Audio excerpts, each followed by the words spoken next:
ಅವರು ಕೇಳಿದ್ರಿ ಪಾವ ಜೊತೆ ಓಕೆ ಒಂದು ನಿಮಿಷ ಖುಷಿ ಬಂದೆ. ಇವಾಗ ಕೃಷಿ ಕೇಳಿದರು ಆರೆಂಜ್ ಜ್ಯೂಸ್ ಮಾಡಿದೆ ಅಂತ.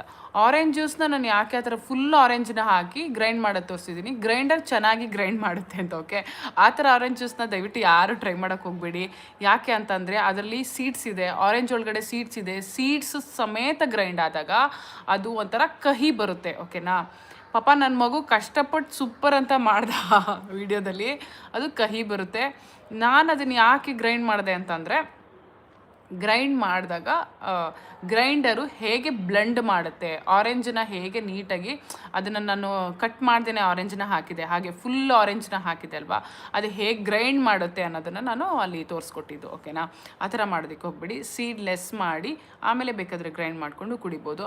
ಇನ್ನೊಂದು ಹೇಳ್ತೀನಿ, ಯಾವುದೇ ಫ್ರೂಟ್ಸ್ಗಳನ್ನ ಜ್ಯೂಸ್ ಮಾಡಿ ಕುಡಿಯೋಕ್ಕಿಂತ ಹಾಗೆ ಕುಡಿದ್ರೆ ನಮ್ಮ ದೇಹಕ್ಕೆ ತುಂಬಾ ಉಪಯೋಗ ಇದೆ ಅಂತ ಹೇಳ್ಬೋದು. ಯಾಕೆ ಅಂತ ಅಂದರೆ ಅದಕ್ಕೆ ನಾವು ಶುಗರ್ ಆ್ಯಡ್ ಮಾಡೋದಾಗಲಿ, ಶುಗರ್ ನಿಜವಾಗ್ಲೂ ಒಳ್ಳೆಯದಲ್ಲ, ಅದೊಂಥರ ಬಿಳಿ ವಿಷ ಅಂತಲೇ ಹೇಳ್ಬೋದು.